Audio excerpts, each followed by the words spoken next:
Hey ladies and gentlemen, this is Pastor Gary Markman here with our very first show called The Daily Manna.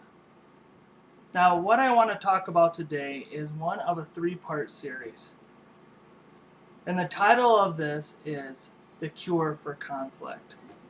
As I was preparing for this message that I gave in its entirety to my church, Welcome Beach Church, I did a search on Amazon.com under the subject of conflict.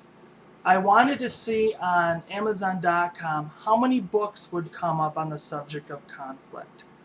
Did you know that I found 325,000 books dealing with the subject of conflict?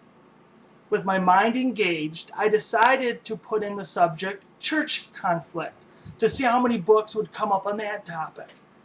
I was overwhelmed and surprised to see that there were 8,000 books dealing with the subject of church conflict alone. This tells me something, that the idea of church conflict is of great importance. And whether we like it or not, anytime you deal with human beings, you're going to have conflict. But the one place where conflict should be stifled, or at the least, is in the church. After all, we as believers want the church to be the place where individuals could come, whether regular church attenders, members, or visitors, to come and to exhale and be themselves. Let's face it, they can get pies thrown in their face, they can have conflict at home, within their family, at work, they can feel rotten, they can feel stressed, but the church should be the last place where that happens. We're going to talk about, in the three-part series, the cause of conflict, the results of conflict, and the cure for conflict. Now, the Bible talks about conflict in a great deal. And there's no better place to look at conflict than James chapter 4. If you want to turn your Bibles with me, James chapter 4, I'm going to be reading verses 1 and 2. And James says, in James chapter 4, verses 1 and 2, "What causes fights and quarrels among you? Didn't they come from your desires that battle within you? You want something, but you don't get it. You kill and you covet, but you cannot have what you want. You quarrel and fight. You do not have because you do not ask God." James does not mix words at all. He says exactly where quarrels come from. They said, what causes fights and quarrels or conflict? They come from the desires that battle within you. You see something that you want, you covet it, and all kinds of emotions, conflict wells up inside of you. This is the type of person that one word sums them up: selfish. They're the type of person that says, if I cannot have my way, I'm going to go home and take my ball home with you. Now, conflict is nothing new to the Bible. Let me take you back to Genesis chapter 3. We see God meeting with Adam and Eve, and chapter 3 starts out with Eve having a conversation with the serpent. Now, we think that Adam is a long ways away and does not know that this conversation is happening. But in reality, we know that Adam is right there next to Eve, listening to this entire story. Instead of telling Eve, wait a second, hold on, you can't be doing this, God told us that we weren't supposed to eat of this fruit or there'll be great consequences, Adam just buys into it and lets Eve buy into what the serpent is saying, hook, line, and sinker. In fact, Adam buys in it as well. Let's be honest. It really didn't take much convincing for the serpent to convince Adam and Eve to give in and have conflict in their life, to bring in sin for the rest of humanity. And because of Adam and Eve's decision, humanity has never been the same. Now we have cancer and sickness and aging and strife and divorce and all sorts of other things that happen. All because of conflict. Something war inside them, and they could not have it, so they coveted and they killed and they wanted, and it destroyed humanity.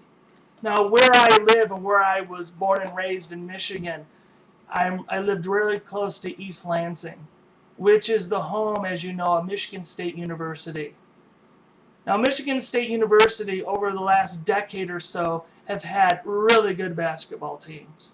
They get the best recruits all around the country. And in fact, Michigan State played in the NCAA National Championship in February of 2009, and they lost to a very good North Carolina team.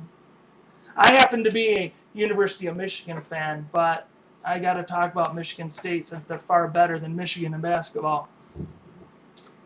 On Michigan State's team was a local guy from East Lansing, actually Waverly, which is a suburb of it, called Marcus Taylor. And Marcus Taylor was the Michigan basketball for Michigan that year in 1999-2000. And everybody thought that he was going to be the next heir apparent to Magic Johnson. But something happened to Marcus Taylor. People didn't know that part of his character count, was that he was a very selfish individual. In fact, during his freshman year, just before basketball season, he got a tattoo that said, "All eyes are on me." Try playing basketball with somebody that has that conflict going through their life, that thinks they are the only one that matters on the basketball court. Now, basketball is a team sport. And if you do not play as a team, you lose. And if a church does not play together, the church suffers. Our adversary can come in and destroy the church lickety-split quick. If a family does not get along and have conflict, the family's miserable and then can lead to divorce. Same with work.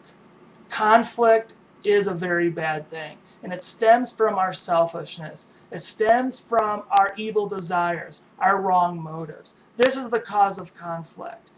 And it also says that you have not because you don't ask God. But this type of person that acts in this way, when they do ask God, they ask in very selfish motives. This is the cause of conflict. Stay tuned, and in our next session, I will tell you the results of conflict, and then what the Bible does so eloquently well. As the Bible exposes a problem, God always gives the remedy. And we're going to talk about the cure for conflict. But if you're this type of person that has this conflict in your life that is selfish, pray to God and give it over. Read James chapter 4, verses 1 through 10 and look ahead. And come back very soon as I will give you the rest. As all, I welcome your comments, and I welcome your subscribing to that if you have, and I very welcome your prayer requests. You will be prayed for. Thank you so much. God bless. And remember, Christ is the reason for everything that is good and wholesome. God bless.